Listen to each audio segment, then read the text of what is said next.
There's a request to come as close to the front as is possible. There's no space for those who are coming in at the back. If you can come as close to the front as is possible. Sallu ala Muhammad wa ali Muhammad. Allahumma salli ala Muhammad wa ali Muhammad.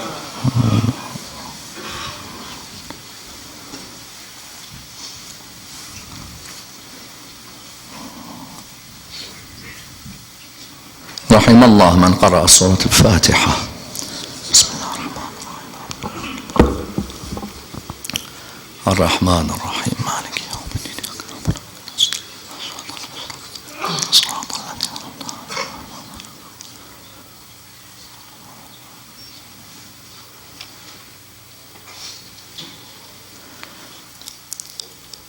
بسم الله الرحمن الرحيم. الحمد لله رب العالمين، والصلاة والسلام على سيدنا وعظيمنا وحبيب قلوبنا وشفيع نفوسنا أبي القاسم محمد. اللهم صل على محمد وعلى أهل بيته الطيبين الطاهرين وأصحابه الغر الميامين. الحمد لله الذي جعلنا من المتمسكين بولاية سيدي ومولاي علي بن أبي طالب. اللهم صل على محمد.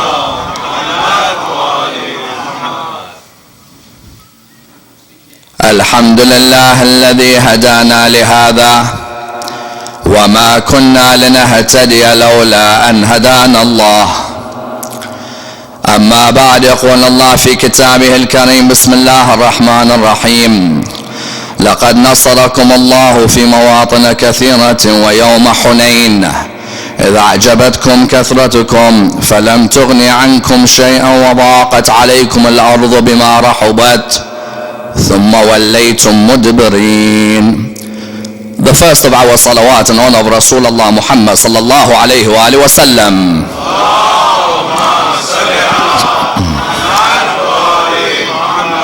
A second louder salawat in honor of Amir al-Mu'mineen Ali ibn Abi Talib.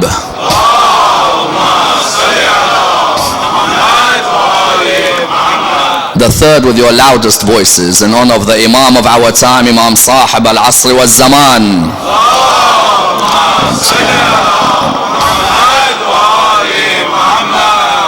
Respected brothers and sisters, Assalamu alaikum wa rahmatullah wa barakatuh. The Battle of Hunayn is without a doubt one of the most famous battles in Islamic history, and a battle that requires a thorough analysis, for it is a battle from which many important historical lessons may be learned and many fundamental theological principles may be observed. Unfortunately, the Battle of Hunayn has not been dissected with the depth that it deserves. In many of our communities, the Battle of Hunayn is very much an understudied battle. And indeed, it is one of the greatest victories from the battles of the Holy Prophet Muhammad sallallahu alayhi wa alihi wa sallam.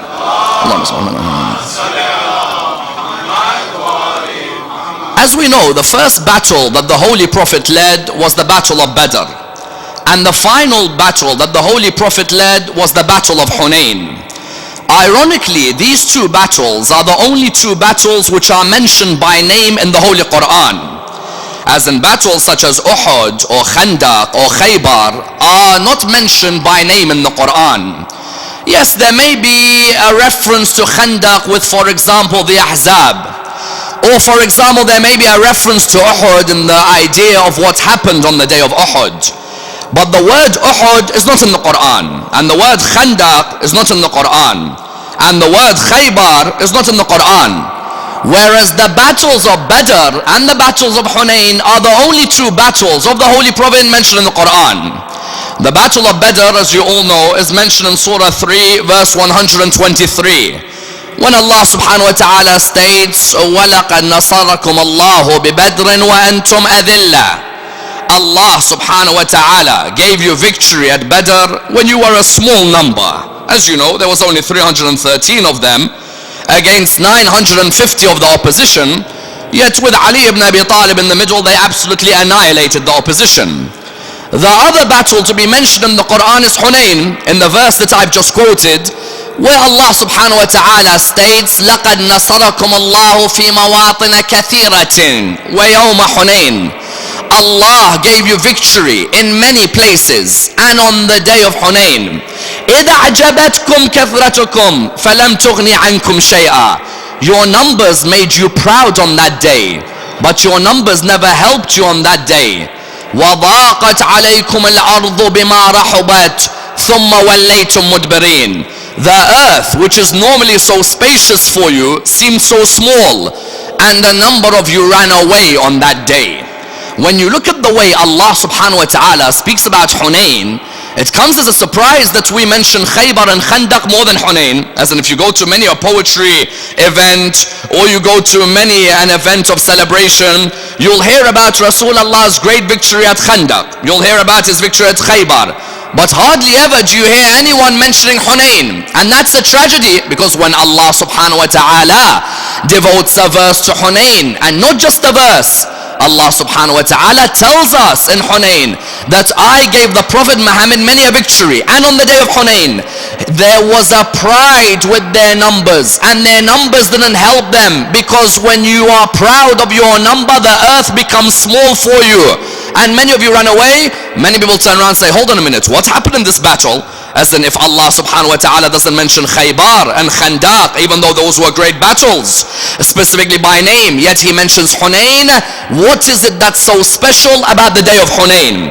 When we come to study a battle in the religion of Islam, someone may turn around and say, what's the need to discuss these battles? As in, we're in the year 2013. Why do I need to study these battles? Firstly, I study these battles to build my relationship with Rasulullah sallallahu alayhi wa alihi wa sallam. Allahumma salli ala Muhammad wa ali Muhammad. I want to build my relationship with his seerah. I want to know, how did he lead an army? Which decisions did he make? In which areas did he consult his companions? In which areas did Allah guide him? Do you know how many Muslims in the world today hardly know anything about the life of their Prophet? Do you know how many Muslims in the world today, if you were to ask them about his life in Medina, are unable to tell you about his life in Medina? Even though in the Quran the verse says, قُلْ إِن كُنْتُمْ تُحِبُّونَ اللَّهَ فَاتَّبِعُونِي. Say, if you love Allah, then follow me. Allah will love you. How do I expect to follow Rasulullah when I haven't studied the battles of Rasulullah? It's in a battle when the greatness of a leader emerges. Because under pressure, under duress, in the most difficult circumstances, that's when you see the quality of a leader. That's when you see the prowess of a leader amongst his soldiers. Therefore, on the first level, when we study Hunayn, it's for us to understand, firstly, build a relationship with our Prophet in this month of Muharram. As in, Muharram is not just a time of mourning, it's a time where it's a New Year resolution for me to ask myself, what do I know about Rasulullah? What have I studied about Rasulullah? How much have I honored Rasulullah and the greatness of Rasulullah? Secondly, Hunayn is arguably Ali ibn Abi Talib's finest moment on the battlefield. Some will turn around and say, hold on, all my life I heard Khaybar was his finest, or I heard Khandaq was his finest. That's when you haven't heard real history. Because when a person's heard real history, then there's only one battle where Ali ibn Abi Talib shone above any of his opposition. And for me to make that statement is a huge statement, because you're talking of a man who's seen Jamal and Siffin and Nahrawan and Uhud and Khandaq and Khaybar and Badr. Wallah, they are only a touch of what he did for Islam on the day of Hunayn. If a person realizes what Amir al-Mu'mineen done at the age of 30 on the day of Hunayn, then they'll realize the sacrifices the man gave for the religion of Islam were not small. Thirdly, the reason we study the battle of Hunayn is because it is the most mentioned battle by the Imams of Ahlul Bayt in their lives. If you were to study the lives of Imam Amir al-Mu'mineen, Imam al-Hasan, Imam al-Hussein, all the way until the 11th Imam, you'll find always they'll refer back to Hunayn and the greatness of the day of Hunayn. Therefore, it's not just Allah who says لَقَدْ نَصَرَكُمُ اللَّهُ فِي مَوَاطٍ كَثِيرًا وَيَوْمَ Hunayn. No, the Imams of Ahlul Bayt in their greatest sermons also discuss this battle. Therefore tonight, let me examine the battle of Hunayn in depth in order that we understand the significance of this great battle, and I'd like to examine this in the following stages. Number one, what was the prelude to the battle of Hunayn? And what happened with the tribes who didn't want to submit to Rasulullah when he conquered Mecca? Number two, when Rasulullah left Mecca to fight in Hunayn, did he appoint a leader to look after Mecca, or did he leave it for the people to choose? Number three, who were the ferocious warriors of Thaqif and Hawazin who wanted to annihilate the Muslims on that day? And who in particular did they point towards?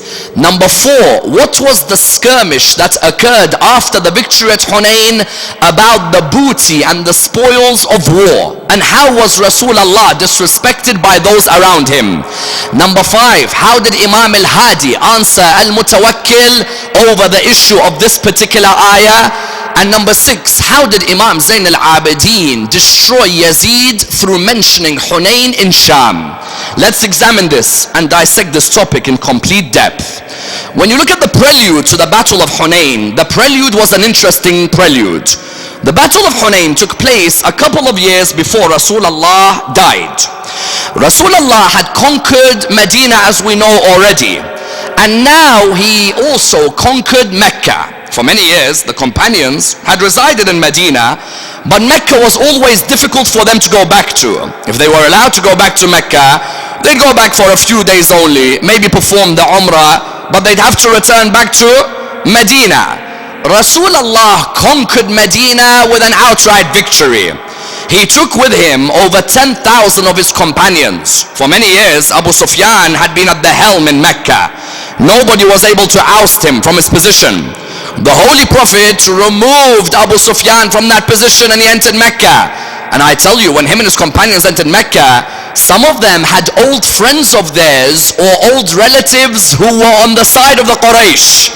Therefore, in some cases, it was difficult for them to remove these people, because in some cases they were their relative. Let me give you an example. Ali ibn Abi Talib had two sisters. He had Jumana and Fakhita. He had three brothers, Ja'far, Aqil and Talib. Two sisters, Jumana and Fakhita. Fakhita, the sister of Ali ibn Abi Talib, lived with one of the main members of the Quraysh. She lived with him, and this person was one of the opposition to Rasulullah's message. Imam Ali ibn Abi Talib, when he entered Mecca to bring victory in Mecca, Imam entered and he knew he'd have to go to the house of his sister. So he entered the house of his sister wearing a mask. When he entered the house of his sister, he said to her, listen, get out of this house. This area has now been conquered by Rasulullah. You are not allowed to defend your husband. Of course, she doesn't recognize who he is because he's wearing a mask. So she looked at him and she said, get out of my house. Do you know who my brother is? If my brother found out that you came to mess with me in my house, you will not live for another day. Her husband even looked at him and he said, listen, her brother is a ferocious warrior. Do not even try and mess with us in this house. Imam Ali ibn Abi Talib looked at the both of them and he said, listen, stop with this talk. Both of you now, Rasulullah has conquered this area. Both of you show respect, please. She said to him again, I warn you, my brother. He removed the mask. He said, do you recognize me now? Remove yourself from the house. You found that some of them had to enter the houses of their old relatives because Mecca had now been conquered and Abu Sufyan's henchmen were there. But of course, Rasulullah, when he conquered Mecca, offered them, he said to them, listen, you want to join the religion of Islam? Join. We're not going to compel any of you. And if you're not going to join the religion, at least don't fight the religion. Yes? If you're not going to join, don't fight. And you had on that day, those who were freed by Rasulullah came under an important heading in Islamic political theory. Those of you who've studied political science at university, or those of you who are about to study, I would be delighted if one day one of you wrote a paper, either a master's or a PhD, on the theory of the tulaqa within Islamic political science. The tulaqa, you know, talaq means when you separate, correct? The tulaqa are those who were freed or separated on the day of the opening of Mecca. What does that mean? That means they join the religion of Islam. They would not necessarily join the religion wholeheartedly. But Rasulullah, when they came to him, they said to him, listen, forgive us for what we've done. People like Abu Sufyan and his likes. Rasulullah looked at them and he said, اذهبوا أنتم الطلقاء. You are the tulaqa. You are freed on this day. The tulaqa were freed on that day. Why is it important? Because in the theories of Ahl Sunnah, the tulaqa cannot become khulafa. Please understand this point. If you are freed on the day of Mecca, you can't become a Khalifa. Why? Because we don't know if you join the religion of Islam wholeheartedly or you join the religion out of the status quo. As in, you've seen in the Quran, there's some verses which talk of a group of people called al-mu'allafati qulubuhum. Correct? إنما الصدقات للفقراء والمساكين والعاملين عليها والمؤلفة قلوبهم. المؤلفة قلوبهم. Sometimes the translation is written, those whose hearts are reconciled. Many times people ask me, Sayyidina, those whose hearts are reconciled, who are they? These are a group of people who joined Islam on the day of the opening of Mecca. Their hearts weren't necessarily in the religion, but they thought the status quo for us to survive is to join the religion. Those people can't become khulafa. That's why Sayyida Zainab attacked Yazid in Sham. She said to him, Ya ayabna tulaqa, O son of those who were freed. Meaning what? Meaning your father should never become Khalifa because your father was of the tulaqa of the opening of Mecca. The tulaqa cannot become khulafa because there is no certainty about their iman. They are not like those who served the religion of Islam for many years. Therefore the tulaqa joined the religion. There were others who submitted. So you found Rasulullah had conquered Mecca and he had conquered Medina. However, there were two tribes living outside Mecca who said, Muhammad, if he wants to, let him come to us face to face, and if he wants our submission, he's not getting it, because we are Thaqif and we are Hawazin. You see, in the area towards Ta'if and these areas, you had two famous tribes, Thaqif and Hawazin. Thaqif and Hawazin used to produce ferocious warriors. Anyone called a Thaqafi is from Thaqif. And I'm sure your minds have gone to one man straight away, correct or no? Where did all your minds go straight away? Mukhtar. But even before you've gone to Mukhtar, you should have come back. Ali al-Akbar from his mom's side is a Thaqafi. Because Ali al-Akbar's mother Layla, her grandparents from both sides, from one side her great-grandfather is Abu Sufyan, from the other side her great-grandfather is Urwa bin Mas'ud al-Thaqafi. Ali al-Akbar from his mom's side is a Thaqafi, Mukhtar is a Thaqafi. Then you also have sometimes bad apples come out from families, yes? So also you had Hajjaj bin Yusuf Thaqafi. Likewise you had, for example, Mughira bin Shu'bal Thaqafi. So in other words, the Thaqafis and the Hawazinis were ferocious warriors. The Thaqafis turned around and said, listen, Muhammad may have won Mecca because, in their own words, there are many effeminate men in Mecca. I don't want to go too much into the poetry because it's not appropriate for the minbar. He said there's too many effeminate men in Mecca. We, the real Arabs of Thaqif and Hawazin, are the Arabs of the mountains. Nobody messes with us. We are led by Uthman bin Abdullah and Malik bin Auf al-Nasri, and to our head is Abu al-Jardal. These three were the most ferocious warriors in the mountains in Arabia.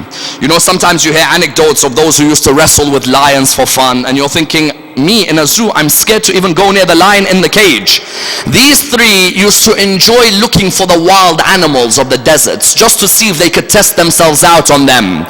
So these three sent a message to the Prophet Muhammad saying that we're going to come and attack you, and we really don't care how big your number is, because while we have Uthman bin Abdullah, Malik bin Auf and Abu al-Jardal, there's only one person in your army who worries us. Other than that, your army is an army full of weak individuals.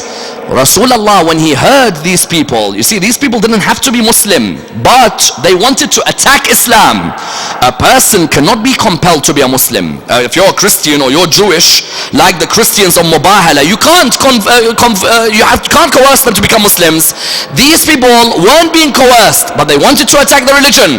So they wrote to the Prophet saying to him, whether you like it or you don't, we're gonna meet you. And this is where we're gonna meet you, and there's gonna be a war. Rasulullah, when he received this letter, he turned around to his companions. He said to them, very well, my companions, we have been written a letter saying that we are to be fought.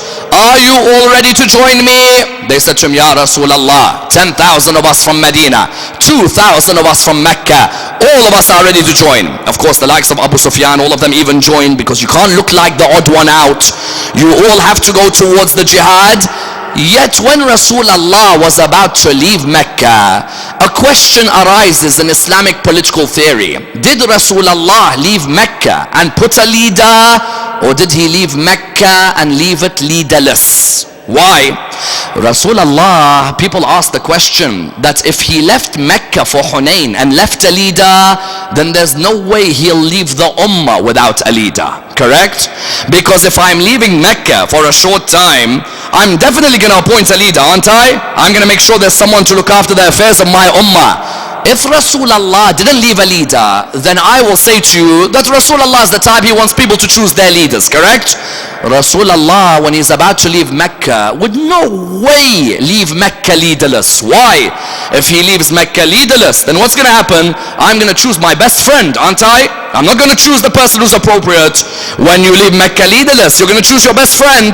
So Rasulullah made sure that he left the ummah with a leader. And the famous poet says, if he left Mecca for a few days and he appointed a leader, so how dare those say that at Saqifa there was no leader? What happened was, he left a leader. Who did he leave? He left Itab bin Usaid. Itab bin Usaid was how old at the time? Itab bin Usaid was 20. And the irony of ironies, you leave behind a 20-year-old, and that's good enough to lead Mecca. But a 33-year-old is not good enough to lead the ummah, yes? Those who came and said later that Ali ibn Abi Talib is too young to lead. Itab bin Usaid was 20 when he led. How comes Rasulullah let a 20-year-old lead Mecca? If 20 is not old, then Ali ibn Abi Talib at 33, what do you describe that as? He left Itab bin Usaid, he left him in Mecca, then he told his soldiers, let's go towards Hunain. When he left with his soldiers, you know how many soldiers he left with? 12,000. How many? 12,000. Do you know the opposition at Hunain? Do you know how many soldiers they had? 4,000. Yes? 4,000 against 12,000. The ayah of the Quran is so blunt. Surah 9 verse 25. لَقَدْ نَصَرَكُمُ اللَّهُ فِي مَوَاطِنَ كَثِيرَةٍ وَيَوْمَ حُنَيْنٍ إِذْ أَعْجَبَتْكُمْ كَثْرَتُكُمْ. Allah gave you victory in many places. And on the day of Hunain, when your numbers made you proud. You see, when 12,000 go out and there's 4,000 across, many of these 12,000 turn around and say, this is going to be an easy victory today. And I said, we got nothing to worry about. There's 4,000 of them, there's 12,000 of us. We'll annihilate them. They will no way come near us. Rasulullah turned around and said, don't be arrogant. Don't be arrogant. Why? Because you will notice that there was a day at Badr we were this many and they were a great number. And yet Allah did not look at the quantity, He looked at the quality of the soldiers on the day. Likewise, on this day, Allah subhanahu wa ta'ala is not going to look at your arrogance. Allah subhanahu wa ta'ala is going to look for you to be humble when you face this opposition. We're not going to war so that we arrogantly treat the opposition. If it was our chance, we want to bring them towards the religion of Islam. But they're adamant that they want to fight us. You see, a man with dignity doesn't want to see his opposition killed. He wants to see them come towards the path. I'll never forget Imam al-Hussein on the 10th of Muharram when he said, I cry for you that because of me you will go to hellfire. Likewise, Rasulullah was the same. Rasulullah told his soldiers, don't be arrogant. And subhanallah, his soldiers you would think would listen to him. Unfortunately, those at the front didn't listen to him on that day. You know what happened? At the front, 12,000 of them against 4,000. And you know the soldiers of Thaqif and Hawazin, you know what they said at the beginning of the battle? 3 of them came out and they said, oh soldiers of Muhammad, we are 4,000 and you are 12. Yet we don't fear you. We actually are certain we will defeat you. There's only one man in your army who we want to face. For many years we have heard the stories of him on the battlefield. And if truly he is what people describe him to be, then let him come out and face us one-on-one today. Who was it? Amir al-Mu'mineen. as an Amir al-Mu'mineen was on the side of Rasulullah. Malik bin Auf, Uthman bin Abdullah came out, Abu Jardal, they said, Ali ibn Abi Talib is all you have to worry about on their side. The rest of them are a joke. Few minutes and they'll be finished. And even if you're lucky, most of them will not even stay. But Ali ibn Abi Talib will face him one-on-one, and that will be enough. And you know, Malik bin Auf and Uthman bin Abdullah had decided they will do a double combo against Imam Ali ibn Abi Talib. You know double combo, when 2 against 1? Yes? They had decided it will be a double combo against Amir al-Mu'mineen. Khalid ibn al-Walid, witnessing this, Khalid ibn al-Walid thought, you know what, these are 4,000, we're 12. I'm gonna go in from the morning and I'm gonna annihilate them myself. Yes? Because sometimes this happens between soldiers. One wants the praise ahead of the other. So he decided, I'll go in the morning. You see, with people who live in the mountains, don't mess about with them when it comes to tactics, correct? I'm sure many of you know of a couple of examples, closely related to home in fact, of a couple of examples of people who live in the mountains. You think that you're going to finish a war quickly. No, not at all. It could take years when you enter the mountains. Why? Because they know the passes, you don't. You know what happened? He went in the morning and he thought, you know what, I'm going to finish them. He tried to go through the narrow passes, and the Quran mentions it clearly. لَقَدْ نَصَرَكُمُ اللَّهُ فِي مَوَاطِنَ كَثِيرَةٍ وَيَوْمَ حُنَيْنٍ إِذَا أَعْجَبَتْكُمْ كَثْرَتُكُمْ فَلَمْ تُغْنِ عَنْكُمْ شَيْئًا وَضَاقَتْ عَلَيْكُمُ الْأَرْضُ بِمَا رَحُبَتْ. Suddenly the earth became so tight when it seemed so big before, correct? The earth became so tight when it seemed so big before. Khalid ibn al-Walid thought, you know what, I'm gonna annihilate the opposition. But he didn't realize those at the foot of the mountains were waiting for him. All of a sudden, jumping from different ends of the mountain, Malik bin Auf, Uthman bin Abdullah, Abu Jardal emerged one by one. 12,000 soldiers, yes? 12,000. Do you know by the end how many were left from those who ran away? 8. You think Uhud was something? It's not something to smile about. This is academic analysis. This is not humorous majlis. Maybe people who are sitting in the crowd from other schools in Islam, this is not an aim to disrespect anyone. 12,000 again were fighting. 11,992 ran. Yes? The Quran mentions it clearly. لَقَدْ نَصَرَكُمُ اللَّهُ فِي مَوَاطِنَ كَثِيرَةٍ وَيَوْمَ حُنَيْنٍ إِذَا أَعْجَبَتْكُمْ كَثْرَتُكُمْ. Your numbers made you proud. Yes, they made you proud. فَلَمْ تُغْنِ عَنْكُمْ شَيْئًا وَضَاقَتْ عَلَيْكُمُ الْأَرْضُ بِمَا رَحُبَتْ ثُمَّ وَلَّيْتُمْ مُدْبِرِينَ. All of you ran and ran and ran away. Yes? At Uhud, Quran said, انقلبتم على أعقابكم.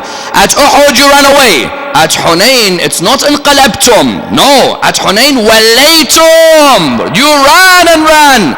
Do you know these soldiers who were meant to be the most powerful soldiers ran like something had hit them like they've never seen? And Khalid ibn Walid, until today when you go to many a community, they'll say to you, Khalid ibn Walid, Sayfullah Maslul, correct? Wherever you go, Khalid ibn Walid, the sword of Allah. Khalid ibn al-Walid, as the poet says clearly, on the day of Mu'tah, you were nowhere to be seen. And on the day of Hunayn, you ran faster than anyone around you. At least on those days, you were on the battlefield, not raping women after you killed their husbands. Anyway, so what happened was, Khalid ibn al-Walid had run away, and the rest of them had run away as well. You found Imam Ali ibn Abi Talib. How many were left? 8, correct? At the front of them, Imam Ali ibn Abi Talib. Now listen to this. 8 versus 4,000. This is a moment which if I showed you it in a film, all of you would be like, wow, you know, that Braveheart soldier, that gladiator, that last samurai. You will all look and say, what a ferocious warrior. Wallah, those are all myths. Ali ibn Abi Talib is a reality. 8 against 4,000, correct? Imam Ali ibn Abi Talib, number 1. Next to him his uncle Abbas bin Abd al-Muttalib, number 2. Next to him Al-Fadl ibn al-Abbas, number 3. Next to him Rabi'a ibn al-Harith bin Abd al-Muttalib. Next to him Abu Sufyan ibn al-Harith ibn Abd al-Muttalib, the cousin of Rasulullah. Next to him Ayman bin Ubayd. Next to him who? Abdullah bin Mas'ud. Next to him who? Osama bin Zayd. Osama, the 18-year-old, a few years later, correct? On the day of Hunayn, he was 15. Imam Ali ibn Abi Talib was at the front of all of them. Do you know what Imam Ali ibn Abi Talib said to all of them? He said, don't worry about those who ran away. If all of you stay with me, watch what I'm gonna do now on the day of Hunayn to this opposition that faces me. When your leader says something like that, do you have to fear anything or no? Nothing. Imam Ali ibn Abi Talib looked towards the 4,000. Imagine 8 against 4,000. And Imam Ali ibn Abi Talib just looks at the 7 and he looks at Osama. Osama was only 15. And he looks at them and he says, don't worry, this is my day. And you know how one historian narrates this? There's one English historian who talks of the day of Hunayn. They say Ali ibn Abi Talib on the day of Hunayn was like a demon possessed. Yes? It's as if he said, you know what? This is my day. There is no one who's going to defeat me today. The rest had all run. There were even shouts from people like Abu Sufyan and the Umayyads who pretended they came to Islam. There were shouts from some of them. Do you know what they were shouting? The magic of Muhammad has ended. Yes, they thought surely this is the end now. There were others who were saying Muhammad's soldiers are running to the sea. And Imam Ali ibn Abi Talib was at the front of all of these 7 soldiers who were alongside him. Who came forward? Abu al-Jardal and Uthman bin Abdullah. It was the day they were waiting for. Them two against Ali ibn Abi Talib. In a few moments, those two never existed again in the annals of history. Yes? You know what he did with the two of them? They both came, and these were archers and swordsmen of the highest repute.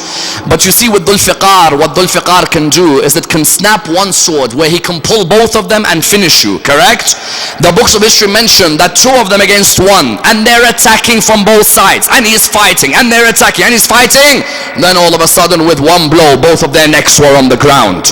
He then looked towards the rest of the soldiers. He managed to annihilate many of them who were in front of him. Khaybar, he managed to annihilate a number. Uhud a number. Khandaq 1. Hunayn, it went into the hundreds. One after the other, he let go of them. And they were then in a position where they ran away. Rasulullah sees his companions running on one side and he's calling out, O companions of Badr, O companions who pledged on the day of the Ridwan under the tree, where are you going? And he sees Imam Ali ibn Abi Talib on the other bringing victory. And subhanallah, what a performance on that day. Unequaled by any soldier in Islamic history. The way 4,000 against 8, he managed to annihilate them. And he came back to Rasulullah with all humility saying, Ya Rasulullah, this was for you and for Allah subhanahu wa ta'ala. When they collected all the spoils of the war, you would think all the spoils should go to Imam Ali ibn Abi Talib, correct or no? As in, for there's 8 against 4,000, Imam Ali ibn Abi Talib annihilates them. You would think the spoils should go to the one who fights. Suddenly all of these Sahaba start fighting. We want the spoils, we want the spoils. Habibi, you, the Quran said, وَاللَّيْتُمْ مُدْبِرِينَ, you ran away. It's like someone saying that, you know what, we build a whole building, he puts all of his time in, and the one who wasn't even in the building comes on the day of the building and says, I want the perks of this business as well. Where were you in building this building? Imam Ali ibn Abi Talib on that day, he's the one who got the victory. Yet these Sahaba would come to Rasulullah, and when they would come, they'd say, Muhammad, where's our share of the spoils of Hunayn? And you know what extent they reach some of these? Subhanallah. You know, in Islamic economics, when you give out the spoils of war, it falls under 2 categories. Either it falls under the category of khums, or it falls under the category of fay. Khums is if you've won victory through war, you distribute it as khums, correct? If you haven't won victory through fighting, you distribute it as fay. Fadak for Fatima al-Zahra is distributed as fay because there was no fighting with the Jews of Fadak. Whereas in this battle, the battle of Hunayn, whatever you gained, you have to distribute as khums. So these companions would come to Rasulullah, Muhammad, we want our khums. The first of the spoils which Rasulullah gave of the spoils of the battle of Hunayn, the first of them he gave was to whom? He gave to the group Mu'allafati Qulubuhum. Yes? The Mu'allafat Qulubuhum, those whose hearts are reconciled, he gave them more of the spoils than the other Sahaba. Why? Someone asked the question. Why? Mu'allafat Qulubuhum, you give them more than the others because of 4 reasons.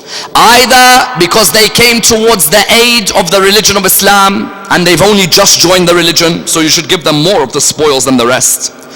or because they're thinking about joining Islam, and maybe by giving them some of the spoils you're showing them that you're as much part of this religion as everybody else, or because their tribe, some of them may join the religion when they see the fairness of giving the spoils. Or the fourth reason, because giving them more than the rest may stop their evil, not bring their good. What do I mean? When Abu Sufyan, you give him more than the rest, not because Abu Sufyan cares about Islam, no. Maybe I give Abu Sufyan more than the rest so that Abu Sufyan's evil will be less than what his good is offer. Maybe that's me giving him more, Abu Sufyan's evil towards the religion will be diluted. So he therefore gave al-mu'allafati qulubuhum, those whose hearts reconciled, he gave them more than the rest. So some of these companions came and complained. One of them who came, may Allah's la'na go on this person by the name of Hurqus bin Zuhair al-Tamimi. Hurqus bin Zuhair al-Tamimi later fought Ali ibn Abi Talib at Nahrawan, because you know what Hunayn did? Hunayn brought about a lot of hatred in the hearts of people. Ali ibn Abi Talib's victory on that day made a lot of people envious. A lot didn't forget that. Yes, a lot of them later on would remember, this man killed our dads, killed our uncles. Hurqus bin Zuhair al-Tamimi comes to Imam Ali ibn Abi Talib, comes to Rasulullah. Do you know what he does to Rasulullah? Pulls his beard. I would never dare to even touch my father. This man is meant to be a companion, correct? He pulls the beard of Rasulullah. How dare you give others more than you give us? Habibi Hurqus, you didn't even give anything to the battle. Ali ibn Abi Talib is the one who gave you. 8 against 4,000. Ali ibn Abi Talib is the one at the front. He comes to Rasulullah, he says, how dare you give more? And others try to stop him. Rasulullah said, no, remain calm. This man, from him there'll be a day of the black banners. Yes, the day of Nahrawan, those who come fight. Be patient with this man, do not worry about him. Then there were others, they saw Rasulullah give Al-Agra and give Abis amongst others some of the stipend, and they felt these people received more than them, so they'd come to Rasulullah and say, how dare you Muhammad, we are the people who have fought and you give these who have just joined the religion. And Rasulullah turned around with a famous line, and if you want to research this line, Sahih al-Bukhari, there's a chapter called the chapter of al-mu'allafati qulubuhum. In that chapter, Rasulullah, do you know what he says when they attacked him in this way? He turned around and he said, you know what, may Allah give patience, may Allah bless Nabi Musa. He had a more difficult time with his companions than even this. Subhanallah. That's Rasulullah, even though he's being abused, he remembers Nabi Musa and says Nabi Musa had even more difficulty than this. Yes, you would find that I'm under pressure, but Nabi Musa even was under pressure.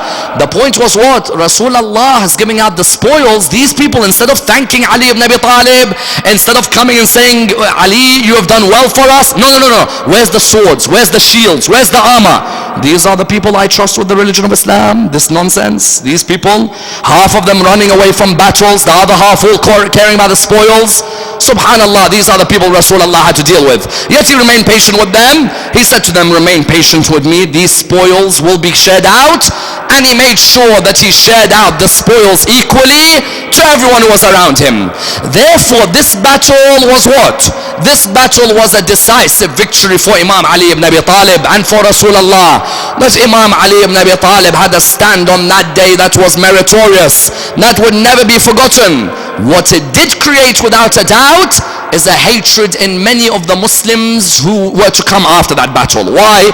There were many who were sons of those at Hunayn. Yes, they would wait for a day when they would meet Ali ibn Abi Talib's son. Yes, because there is a line of poetry which mentions Ahqad Badriya wa Hunayniyya.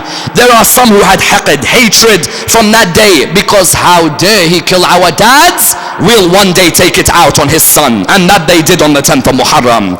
Question arises, this verse 25 of chapter 9, did the Imams of Ahlul Bayt ever refer to it? Yes, they did. Did they refer to it in which context? Let's look at the context. The first Imam to refer to this verse was Imam al-Hadi, salawatullah wa salamuhu alayhi.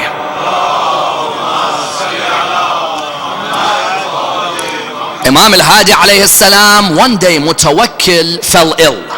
when Mutawakkil fell ill, the famous Khalifa of Bani Abbas, when he fell ill, the narrations mention that he done a nidhr. He made a vow. Yes, nazar, he made a vow. He said, Ya Allah, if I recover, I will give away mal kathir or amwal kathira. Yes, sometimes these khulafa do have their days. So he said that, he said, Ya Allah, I will give away a great amount. So he made that nidhr that, Ya Allah, if I recover, I will give this away. He recovered, then he sat with his companions who were around him. He said to them, my dear companions, I've recovered and I made a nidhr to Allah, I made a vow that I will give away mal kathir or amwal kathira. But I don't know what I meant. Because mal kathir could mean anything. If I now make a vow that I'm going to give away, for example, a certain amount, it could be 100 dinar, it could be 1,000 dinar, it could be 10,000. So he turned to his companions, he said to them, when I said mal kathir, what could be the meaning of mal kathir? Go and bring me some of the jurists. So they brought one jurist. What's the meaning of mal kathir? One jurist said, give away 100 dinar. He said, I'm not convinced. They asked another jurist, what's the meaning of mal kathir? He said, 1,000 dinar. They asked another jurist, he said 10,000. He said, you know what, you guys are giving me all confusing answers. I don't like confusing answers. Someone's going to be beheaded any second. Stop giving me confusing answers. So all of them said, we're sorry. He said, if anyone can give me the right answer, I'll reward him 10,000 dinar. Someone called Hassan put his hand up. He said, oh Khalifa? He said, yes. He said, I know where to get the answer for mal kathir. He said, what do you mean you know? He said, I know someone who as soon as you tell him you've made a vow for mal kathir, he'll tell us exactly what mal kathir means in Islam. He said to him, listen young man, if you bring me the answer and it's correct, I will give you 10,000 dinar. And if you bring me a wrong answer, I'll behead you. This is the khulafa Islam was blessed with, alhamdulillah. So then what happened was, Hassan went to Imam al-Hadi. When he came to the 10th Imam, he said to him, oh Imam, Mutawakkil made a nidhr. He said, yes, what's the nidhr? He said he made a nidhr, if he recovers from his illness, he'll give away amwal kathira or mal kathir. How much is that? Imam al-Hadi said, 80 dinar. He said, sorry? He said, 80.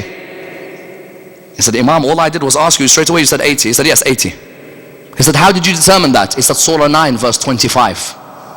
He said, what do you mean?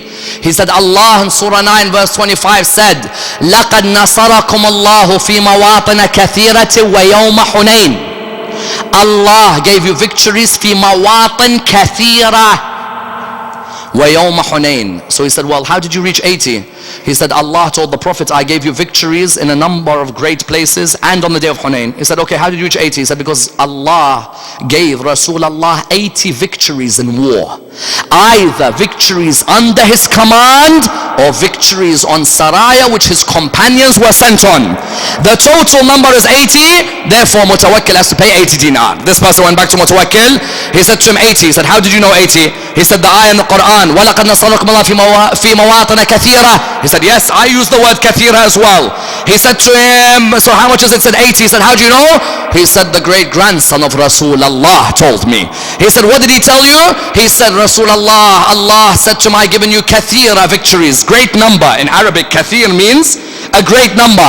So when we asked him how many, he said Allah gave Rasulullah a total of 80. That means Mutawakkil has to pay 80. Therefore, the first time it was used was where? The first time Hunayn was used was with Mutawakkil al-Abbasi. The other time Hunayn was used directly was with Imam Zayn al-Abidin in the court of Yazid in Sham. How? This is an important point. Yazid sees Sukaina and Ruqayya with chains next to them, yes? And he sees Zainab and Kulthum with chains around them as well. He was sitting with some of his ambassadors and he looked at all of Sayyidah Zainab, he looked at Kulthum, he looked at Rabab, he looked at Layla. He started to mock them one by one and he started to play with the holy lips of Imam al-Hussein, yes? Imam al-Hussein's head was next to him. He started to poke the lips of Imam al-Hussein. Then he started to poke the eyes of Imam al-Hussein. Yes, the head was right next to him. Then he looked around and he said the famous lines of poetry. These lines are vital. Do you know why? Because he was highlighting, I haven't forgotten the battles of your grandfather Muhammad. Yes, when I play with his lips today, it's so that I got revenge for those battles. Yes, so he said, ليت أشياخي ببدر شهدوا جزع الخزرج من وقع الأسد تسل لأهلوا واستهلوا فرحا ثم قالوا يا يزيد لا تشل لعبت هاشم بالملك فلا خبر جاء ولا وحي نزل. Listen to how he mocked Sayyidah Zainab alayhi salam and how he mocked Imam Zain al-Abidin. He said, I wish my ancestors from Badr were present. Yes, so they're able to witness all of this. Hashim played with the kingdom. There was no revelation and there was no revealing. He said that. What was he trying to do? He was trying to say Badr's revenge is today.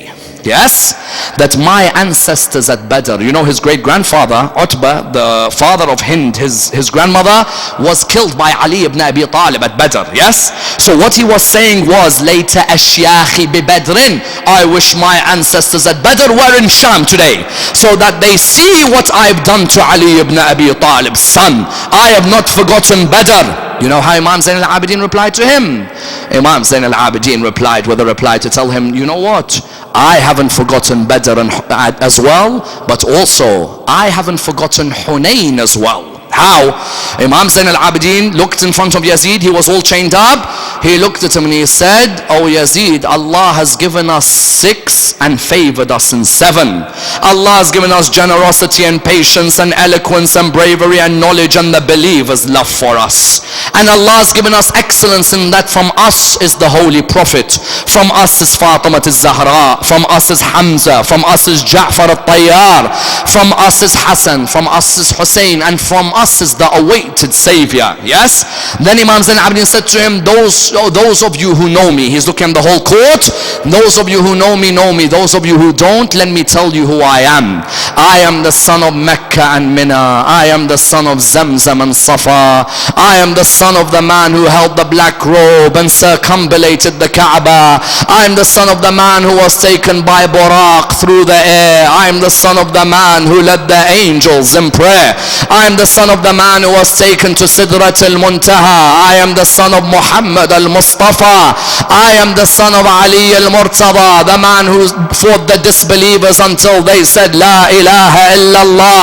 Then he said, I am the son of the man who fought with 2 swords and pledged 2 allegiances and fought with 2 spears. Listen, Hajar hijratain, Baya bay'atain, قاتل أنا ابن من قاتل ببدر وحنين. I'm the son of the man who fought at Badr and Hunayn. Oh Yazid, do you think by mocking us about Badr it's over? While I'm alive, my grandfather, what he did at Badr and Hunayn will always remain alive. You think you're gonna mock what happened at Badr? Wallah, we are the grandsons of the man who brought victory at Badr. In that khutbah, Imam didn't say أنا ابن من قاتل ببدر وخندق, أنا ابن من قاتل ببدر وخيبر, أنا ابن من قاتل ببدر وحنين. I'm the son of the man who fought at Badr and Hunayn. Just in case you forgot, the Arabs of Thaqif were annihilated by my grandfather. You know what? We're not dead. We are all alive. While me and Zainab are here, Ali ibn Abi Talib never dies. And while Imam al-Hussein is here, Imam Rasulullah never dies. And then Yazid was shaken by that line. I am the son of the man who fought at Badr and Hunayn. He was shaken. So what did he do? He said, recite adhan. They recited adhan. They called out, Allahu Akbar, Allahu Akbar. Imam Zain al-Abidin said, there is none greater than Allah. He then said, Ashhadu an la ilaha illallah. Imam Zain al-Abidin said, my eyes and my lips and my flesh and my bone testify that there is no God but Allah. Then he said, Ashhadu anna Muhammadan Rasulullah. Imam Zain al-Abidin said, oh Yazid, is Muhammad your grandfather or is he mine? If you say he is your grandfather, then you are a liar. But if you say he is mine, then why did you massacre his son on the plains of Karbala? Correct? Imam Zain al-Abidin